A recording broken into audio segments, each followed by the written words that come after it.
I've had this thought go through my head of my boys showing these videos, these bedtime stories to their kids. Today made me feel super, I don't know, stoked about it, proud that, and like that I should read some more. Hi, my guys, I love you. So, Operation Mockingbird from Tuttle Twins, True Conspiracies, by Connor Boyack. I hope I'm saying that right. So, you should believe whatever the government tells you. He tells the dummy says it out loud. CNN, CIA, Operation Mockingbird. In post-war America, as families relished the comforts of daily life, a hidden web ensnared the nation's conscience. The CIA's clandestine endeavors entangled journalists and artists to puppeteer public sentiment.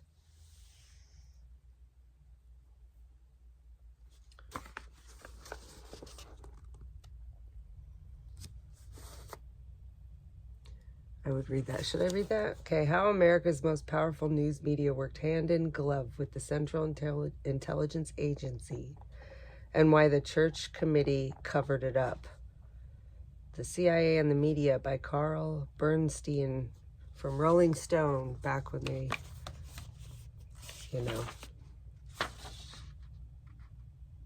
it doesn't say when that came out. So in the 50s and 60s, the 50s and 60s were an idyllic time in America. The Second World War was fading into the past and taking with it all the memories of hardship and suffering. There was a general feeling of hope and a promise of prosperity covering most of the country. Husbands went to work in tailored suits and came home to adoring children, tidy homes, and loving wives. There was finally time again for leisure, art, and music, plus movies were flooding even the smallest towns with culture and excitement. But perhaps the most exciting thing of all,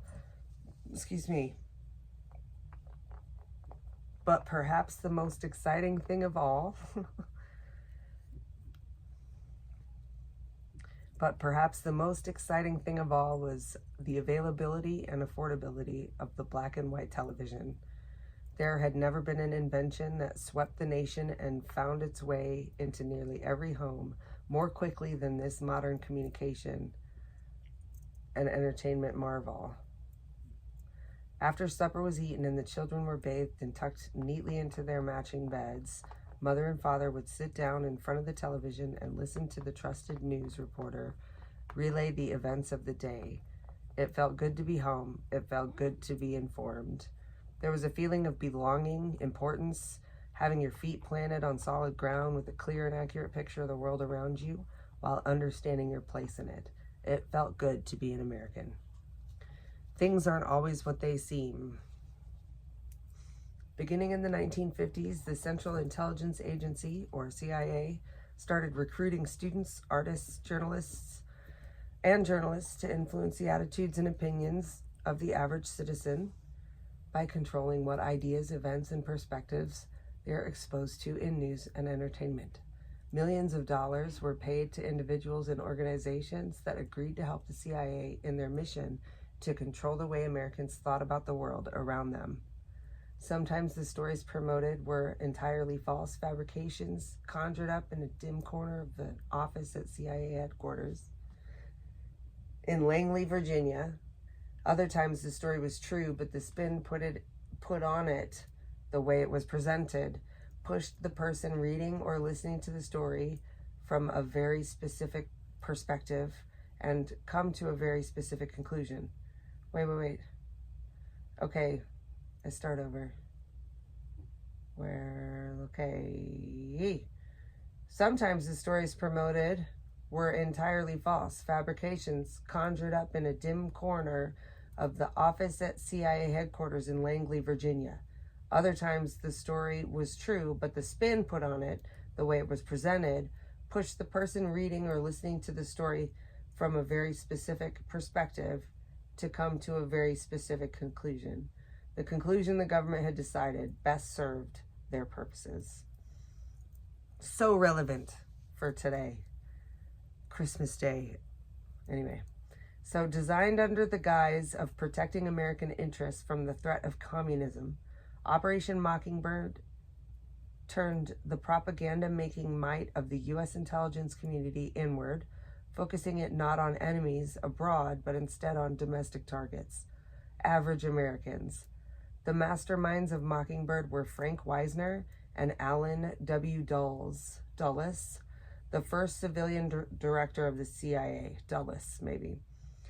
They recruited well-known and trusted American journalists into a news and media controlling civilian army. Additionally, the CIA funded student groups from the college campuses, cultural organizations, magazine editors, and even artists to unofficially work for them in their efforts to manipulate and control the clueless populace. Unofficially. So in February of 1967, the New York Times published an article claiming to have proof of the CIA making payments to some student organizations. A few other articles were published, but they were mostly ignored. In 1973, the Washington Star published a report that more than 30 American journalists were being paid by the CIA. They refused to disclose their names, claiming that to do so would endanger the writers' and reporters' lives. This led many to wonder why, if they weren't actually working for the CIA, it could be dangerous for their names to be known. Finally, Congress took notice, and a series of congressional investigations followed. The Senate organized the Church Committee, charged with investigating the CIA, FBI, IRS, and NSA, and for any domestic government operations and potential abuses.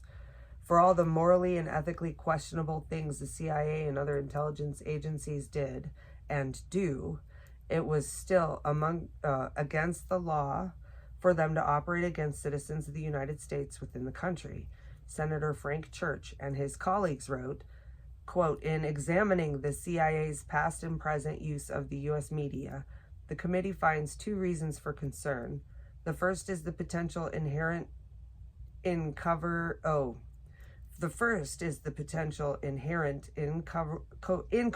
media operations for manipulating or incidentally misleading the American public. The second is the damage to the credibility and independence of a free press, which may be caused by covert relationships with the U.S. journalists and media organizations." End quote. Meanwhile, the CIA continued to promise Congress and the American people that they would never do anything that would risk influencing domestic public opinion, either directly or indirectly. They claimed they had a standing policy specifically prohibiting the placement of propaganda in American media. They didn't mention their standing policy of ignoring their own policies. Bill, leave it.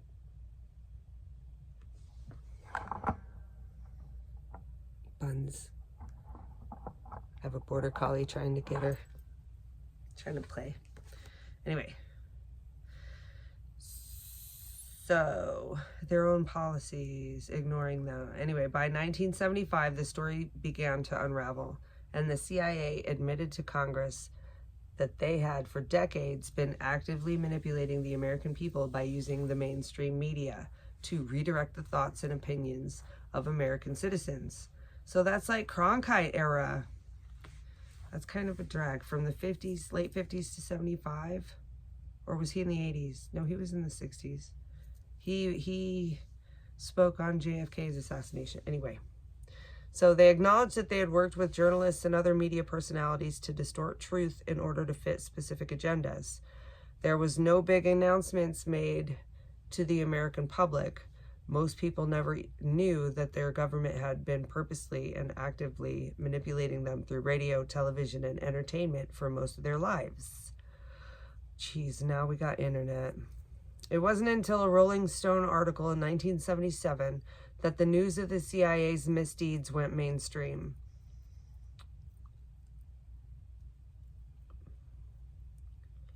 So Carl Bernstein's investigative work titled The CIA and the Media, charged that the CIA had secretly bankrolled numerous foreign press services, periodicals, and newspapers, both in England and in foreign language, which provided excellent cover for the CIA operatives. He found that journalists not only wrote the stories the CIA asked them to and presented them to Americans as fact, but they often had very close relationships with intelligence officers. They willingly shared their notebooks and actively collaborated with them to disseminate elaborate lies or to put twists on real stories that made them appear entirely different than they actually were. He also charged that the CIA was not merely manipulating the foreign press, but the domestic press as well, and went as far as to name the networks, publications, and people who had aided the CIA in their efforts. CBS, Time, the New York Times, the Louisville Courier-Journal, ABC, Reuters, NBC, and the Copley News Network, CNS, were all working for the CIA and being compensated very well financially for their troubles. Although newly appointed Director of Central Intelligence, George H.W. Bush, ordered the CIA in 1976 to cease domestic media manipulation and barred government agencies from entering into any paid or contractual relationships with any full-time or part-time news correspondents accredited by the United States News Service, newspaper, periodical, radio, or television network or station, many still suspect that this is happening today. One estimate suggests that the U.S. government, through Mockingbird, spent hundreds of millions of dollars a year for more than 20 years in its efforts to shape and direct the feelings, thoughts, opinions, and tastes of Americans. They were, for the most part, successful in accomplishing their goals. I think up until recently, people are waking up. Cui bono? Throughout the world, there are totalitarian governments that strictly limit and control the ability of their people to access news and information. In China and North Korea, Western media is prohibited and controls are placed on the internet to block unapproved content. Similarly, many Middle Eastern countries strictly limit the types of art, music, news, and media that are accessible by their citizens. It's easy for Americans to look at these heavy-handed approaches to controlling the way people think and what they know and judge themselves lucky to be free from such restrictions. But are we really? It's easier to fool someone than to convince them that they've been fooled. And it seems that the intelligence community has continued on that quirk of human nature as they lay their secret plans, have counted on that quirk of human nature. So why use heavy-handed force to ensure your citizenry only sees the world you've approved for them, risking rebellion or regime change amid charges of being anti-democratic? If you can instead convince them that they are free while controlling what they see, hear, and believe, are people any more free if they're willingly place their shackles on their own feet and hand the key to the jailer if the jailer does the shackling? Are people any more free if they willingly place their shackles on their own feet and hand the key to their jailer than if the jailer does the shackling? There we go. Yeah, everybody talks about they're afraid of getting like microchipped, but we walk around with the microchips in our hands. And if I ever get an Alexa in my house, I'm going to call it wiretap. So Mockingbird shaped the way an entire generation of people grew up to see themselves, their country, and the world around them. No source of information was left unmanipulated. Yet most of those people still don't know that their worldviews were carefully crafted by men and women who went to great lengths to make them believe they were free thinkers while controlling their most formative experiences. People who were manipulated by Mockingbird went on to assume roles in government. The people who were manipulated by Mockingbird went on to assume roles in government, business, media, art, and entertainment, where they willingly and ignorantly became mouthpieces for government propaganda. The CIA no longer needed to spend billions of dollars to manipulate Americans. They had created an army of civilian operatives through their earlier efforts, and now all they had to do was keep feeding them the official story, whatever they decided that story should be, and resting comfortably in the knowledge that their truth would fill the airwaves, art galleries, history books, and newspapers. Dude, Elvis was a CIA operative. Unofficially.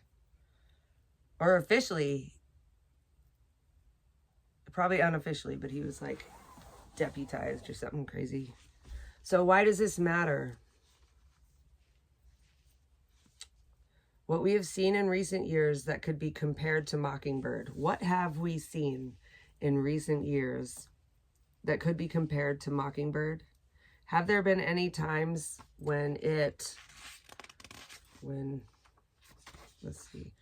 have there been any times when it seemed the celebrities, artists, musicians, journalists, and media personalities were all thinking about the same thing or pushing the same stories or the same version of events?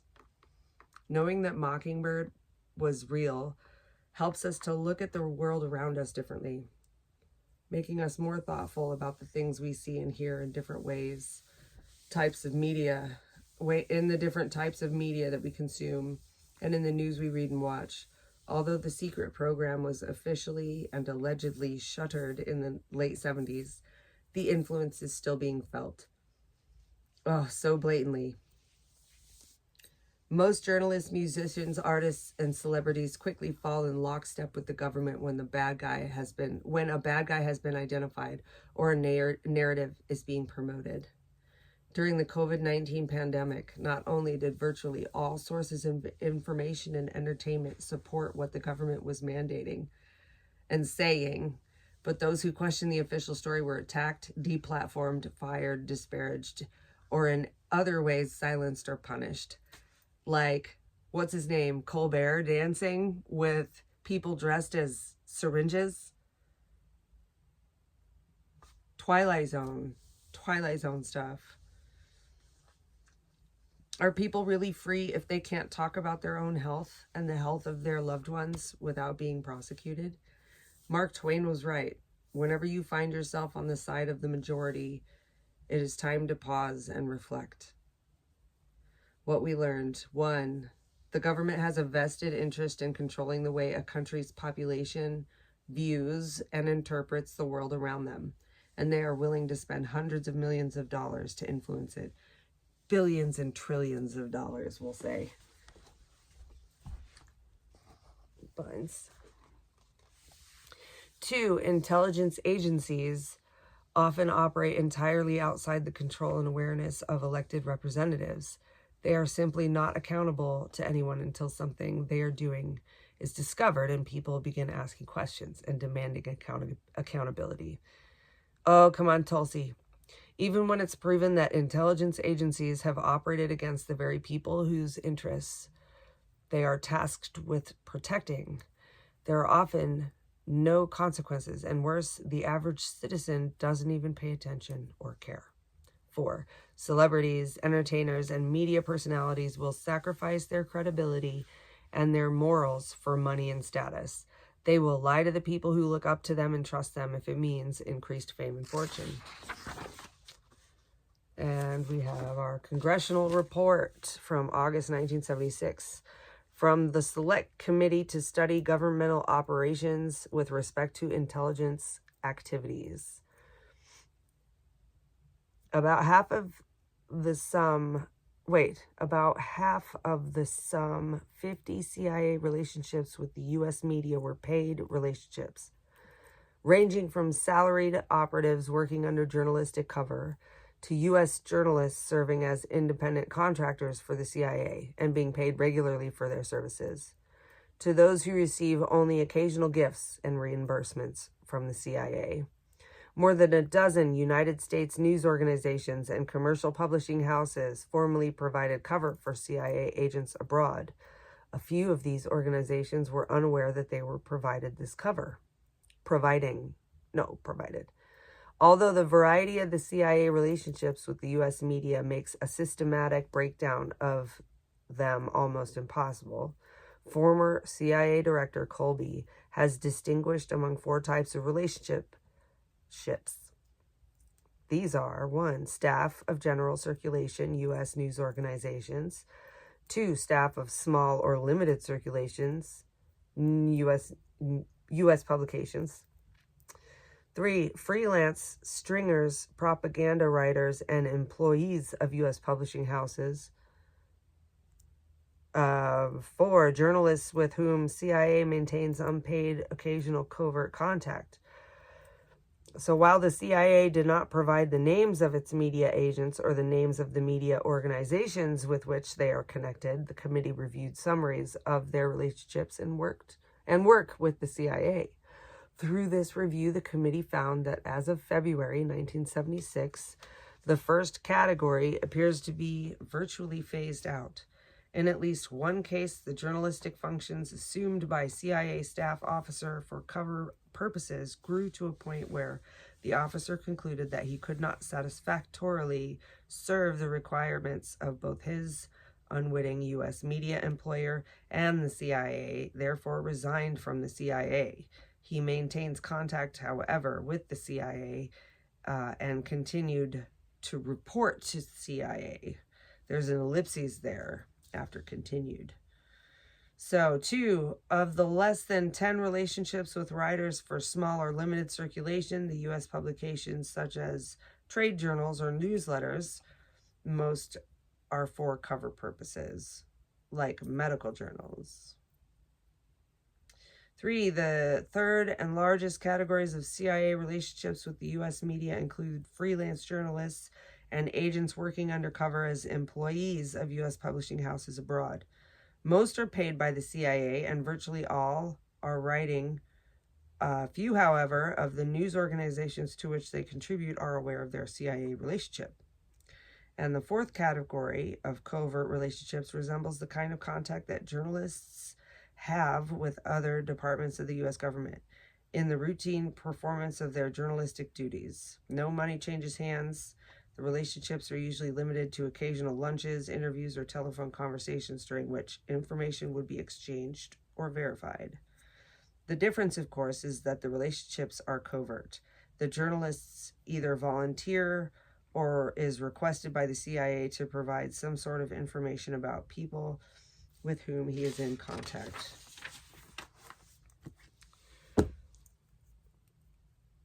Operation Mockingbird. Google it. Good night, guys.